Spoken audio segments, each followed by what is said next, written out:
see Nigerian girls when it comes to the food, dressed in their best. Jewelry, even wear high heels. Some of them even wear bathing suits. But to end up who? To feel about what means. Eh? Me. Ruin my weave in the glaze. You jumping fast, idiot. I love it. And last night I was at the party. Who was at the party last night? Dancing. I told you I decided, she was teaching me moves. And that's the one thing, I was born in Port Harcourt, but I came here when I was very young. And it's like the dancing. It's like back home, they train the kids to start dancing when they're like 0 months. Seriously, you see small girls like this. And you're like, only in Nigeria where that's acceptable. If your child is student in America, it's like, this girl better not be on the pole. Seriously. But it's like, I figured it out. If you're like me, and you didn't learn how to dance when you were younger, and you had to just kind of learn your way at all the traditional weddings your parents did. You will go to this wedding today, like, I have formulated a plan to assist you. Is the DJ here? Where's the DJ? DJ? We talk. Okay. So this is a way.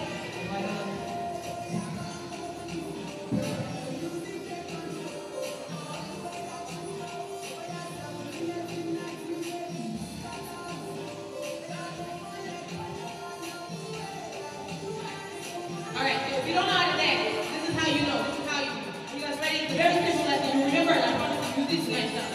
So if you don't know how to dance, then let's think about things you do at home.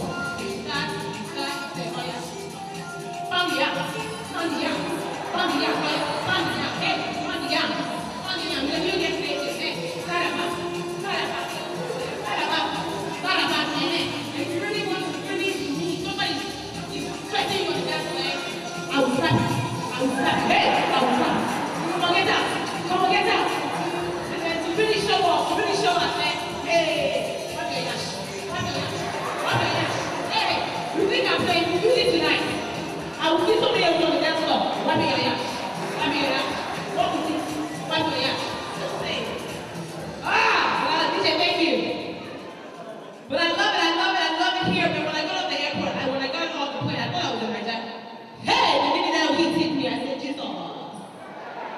Hey, I saw the palm trees. I was expecting someone to start telling me what happened. I said, wait, what is happening? So, but I don't know. I know everyone, most people here in Nigeria, but I don't want to take that for granted. So let me just tell you right now, if you are not from Africa, and you don't know that much about the continent, let me just give you this very quick, very brief geographic lesson. It's hot! That's it. Lesson is over, okay? It is so hot that folks get saved at birth. They are like, wait a minute, what nonsense is this? You need to tell me that hell is hotter than this, Jesus. God forbid. I cannot go to hell, I confess.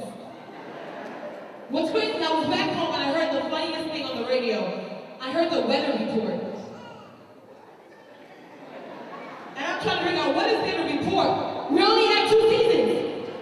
Either it's hot or it's hot and wet. That's it. But the guy was trying like he was doing something. He said, good afternoon, ladies and gentlemen. I will now give you the weather report for the week. Oh boy, one day will be hot, so shut. And Tuesday, God forbid, Tuesday will be hotter than one day. Can you believe it? Wednesday, I will not waste your time. The entire month of July, dry.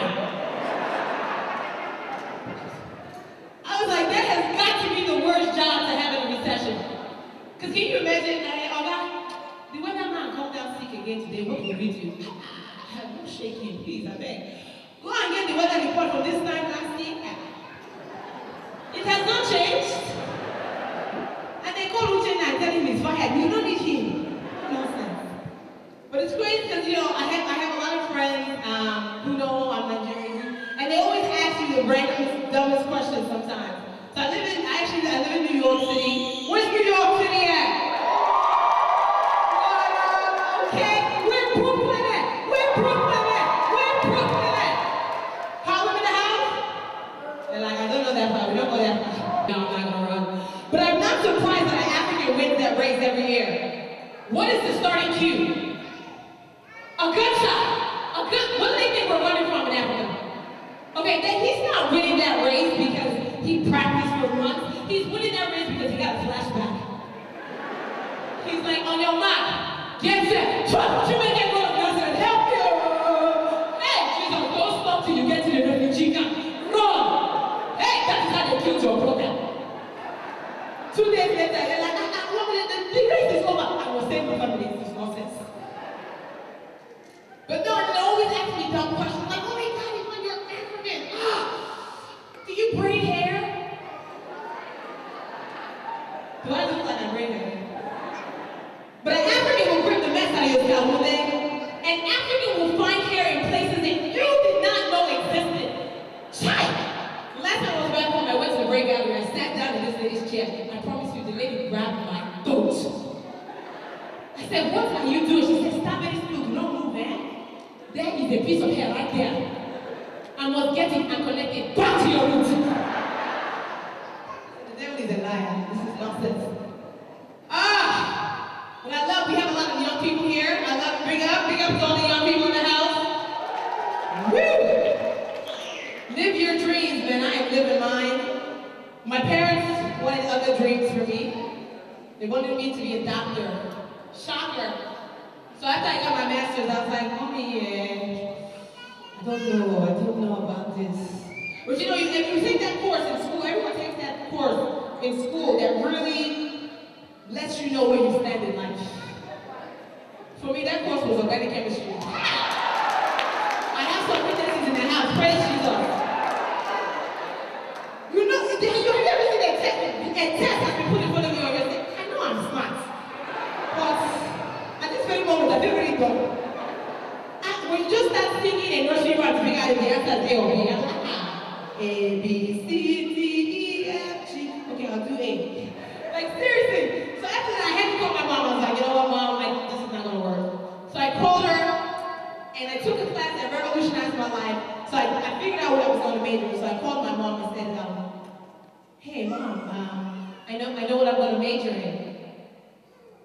Okay, what is it? I'm going to major in fine arts. Hello? Hello, Mom? Mom said, I'm here, my daughter. That is wonderful news. It is? Yes! You see, medicine is a very fine art. One that you must master and be good at to be a doctor.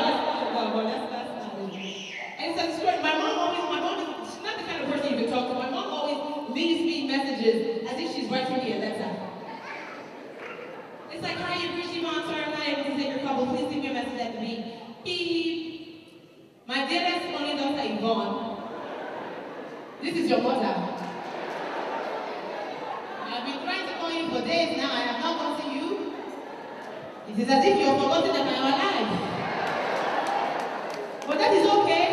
And when you get a moment or remember me, call me back at my number 301. Goodbye for now. Love, Mom. I know who this is. I know you. Your number is in my phone. Are you serious? And my mom, she always, anytime a call comes from Nigeria, it's always like that person is deaf and dumb. Are you anyone else here? You could be in the kitchen.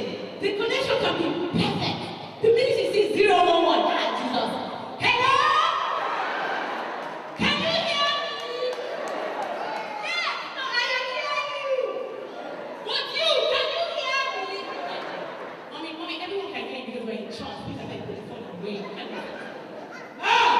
But it's crazy, my parents, like I tell my parents, you know, my mom to this day uses the fact that I'm not a doctor. She always reminds me, uses the most rarest occasions to remind me that I'm not a doctor.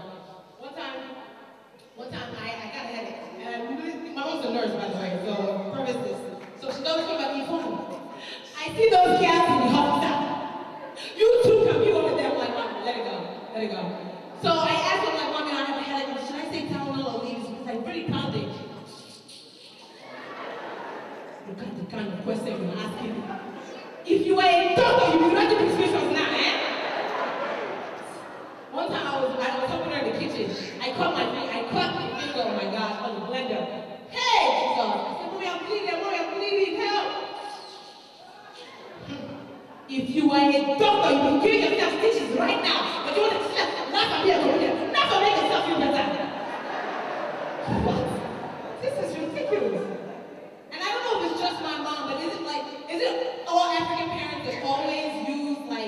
active ingredient of medicines to call medications. My mom would be like, Yvonne, I beg, please go upstairs to my room. You see on the table right there, please, give me the metronidazole. So I go upstairs, I'm looking for something that says betterment. I'm searching everything, I'm putting everything away. I'm like, I don't see this thing. I come downstairs, I say, no, there's no betterment. She said, betterment is there on the table before. It's there on the table, you see it. I go upstairs, I said, big name for us. So she's calling betterment. I said, I've been in this country too long. Crazy. And my father, I'm single, any single people? Woo! All right, any single and happy people? You see? Usually when I say single and happy people, you're asking too much now. You're asking too much, one or the other. But no, I'm single and I'm proud to say I am 27 years old and I'm a virgin. Please give it up to me. Glory to Jesus. Hallelujah. And I'm not saying that to brag. I'm saying that to say, Jesus, please, I'm going to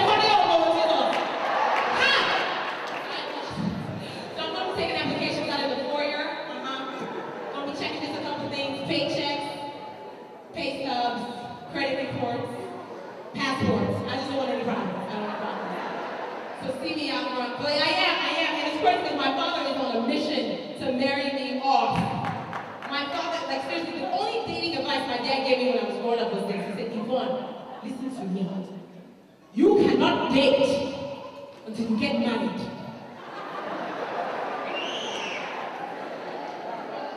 I think it's working. I think that's why I'm single. And I'm like, listen, and so when I was younger, my father would ask me the same questions as he does now, but my responses have not changed, but his have. When I was younger, my father would say, are you dating anybody? I said, no, Dad. He said, very good. At 27, Yvonne, I'm really amazed the urge. Are you dating anybody that can call help you? I said, no, Daddy, this girl has finished. I told you we should have left her in Nigeria. So of course my father joined Facebook. Yeah. But it's crazy because like before I even get to that, it's crazy because it's not like my parents act like it's my fault. Like I'm like, well, the Bible says he that findeth a good wife findeth a good thing. And I'm trying to figure out, Phil, what's wrong? Can't you see me? I got blonde hair. What?